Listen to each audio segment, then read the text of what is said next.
I got so much motherfucking design on right now.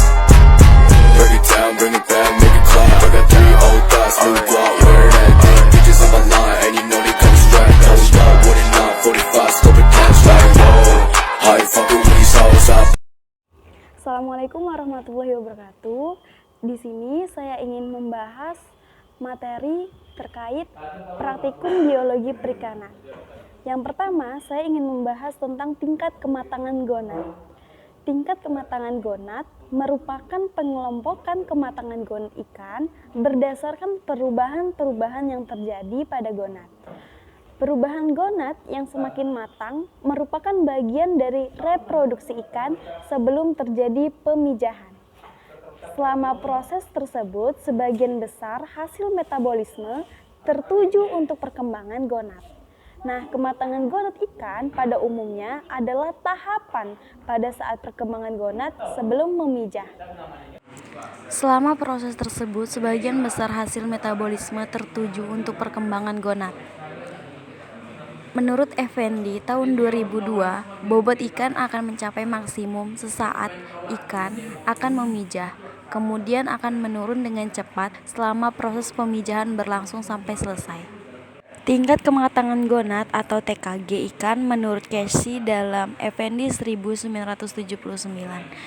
TKG 1, ikan betina, ovaris seperti benang panjang sampai ke depan rongga tubuh, warna jernih dan permukaannya licin.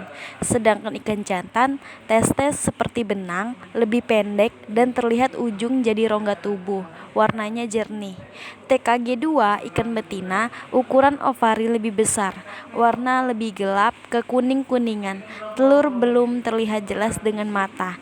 Ikan jantan, ukuran testes lebih besar, warnanya putih seperti susu, bentuknya lebih jelas daripada tingkat 1.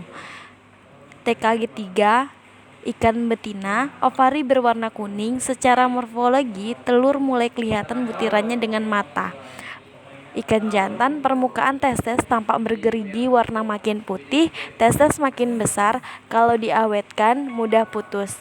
TKG 4, ovari makin besar, telur berwarna kuning, mudah dipisahkan, butir minyak tidak tampak, mengisi setengah sampai 2/3 rongga perut, usus terdesak. Ikan jantan, seperti tingkat 3, tampak lebih jelas, testes semakin kenyal. TKG 4, ovari makin berkerut, dinding tebal, butir telur sisa terdapat di dekat pelepasan, banyak telur seperti pada tingkat 2. Sedangkan ikan jantan, testes bagian belakang kempes dan bagian dekat pelepasan masih bersih.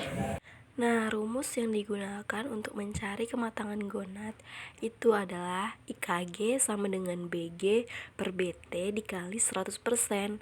IKG itu sama dengan indeks kematangan gonad, BG itu sama dengan berat gonad dalam gram, BT sama dengan berat tubuh dalam gram. Bahan dan alat yang digunakan dalam mencari tingkat kematangan gonad itu adalah sepasang ikan mas dan juga ikan lele, TKG 1 sampai TKG 4, timbangan elektrik, mistar ukur, alat bedah dan juga telanan. Materi kedua yaitu fekunditas. Apa sih tujuan mempelajari fekunditas? Yaitu untuk mengetahui fekunditas ikan mas dan juga ikan lele. Nah, fekunditas ikan adalah jumlah telur pada tingkat kematangan terakhir yang terdapat dalam ovarium sebelum berlangsung pemijahan. Nah, Nikolsky 1963 menamakan fekunditas yang menunjukkan jumlah telur yang dikandung individu ikan sebagai fekunditas mutlak. Sedangkan jumlah telur per satuan berat atau panjang ikan disebut dengan fekunditas relatif. Fekunditas itu menunjukkan kemampuan induk ikan untuk menghasilkan anak ikan dalam suatu pemijahan. Faktor-faktor yang mempengaruhi fekunditas itu pertama adalah umur dan juga fekunditas mutlak atau relatif, fekunditas terbanyak dalam merespon persediaan makanan, ikan yang bentuknya kecil dengan kematangan gonad yang lebih awal, perbedaan fekunditas di antara populasi spesies, lalu fekunditas disesuaikan secara otomatis melalui metabolisme. Menurut Effendi 1975 dalam Sumanta Dinata 1981, fekunditas ikan dapat dihitung dengan beberapa cara, yaitu metode jumlah, metode volumetrik, dan metode gravimetrik. Fekunditas dihitung dengan menggunakan rumus dari Nikolsky 1963, yaitu F sama dengan F kecil per G kecil dikali G, di mana F itu merupakan fekunditas mutlak. F kecil itu jumlah telur contoh, G kecil berat telur contoh, dan G besar itu berat seluruh gonad. Nah, materi yang ketiga itu adalah pertumbuhan ikan. Apa sih tujuan mempelajari pertumbuhan ikan? Yang pertama, melihat pola pertumbuhan ikan. Yang kedua, melihat hubungan antara panjang dan berat ikan. Pertumbuhan itu adalah perubahan ukuran, dapat berupa panjang atau bobot dalam waktu tertentu.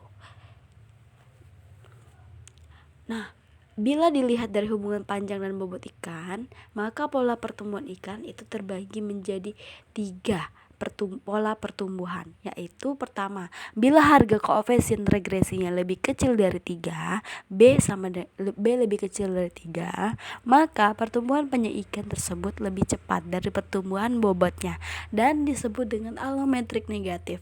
Nah, yang kedua, bila harga koefisien regresinya sama dengan 3, B sama dengan 3, maka pertumbuhan penyu ikan tersebut sama dengan pertumbuhan bobotnya dan disebut dengan isometrik. Nah, yang ketiga, bila harga koefisien regresinya lebih besar dari B lebih besar dari 3, maka pertumbuhan bobot ikan tersebut lebih cepat dari pertumbuhan panjangnya dan disebut dengan alometrik positif. Nah, faktor yang mempengaruhi pertumbuhan ikan itu pertama, kualitas air untuk pembesaran ikan, kedua, ketersediaan pakan, yang ketiga itu serangan penyakit. Nah, sedangkan bahan dan alat yang kami gunakan yaitu ada ikan dari genus Rasbora atau ikan seluang, timbangan elektrik, penggaris, dan juga alas plastik. Mungkin hanya itu saja materi-materi dari praktikum biologi perikanan yang dapat saya sampaikan. Saya lebih dan kurangnya saya mohon maaf. Saya Sarsya Amalia. Saya akhiri, wassalamualaikum warahmatullahi wabarakatuh. Terima kasih. Bring it back, make it clap. I got 3 old thoughts, new block, where that thing. Bitches on my line, and you know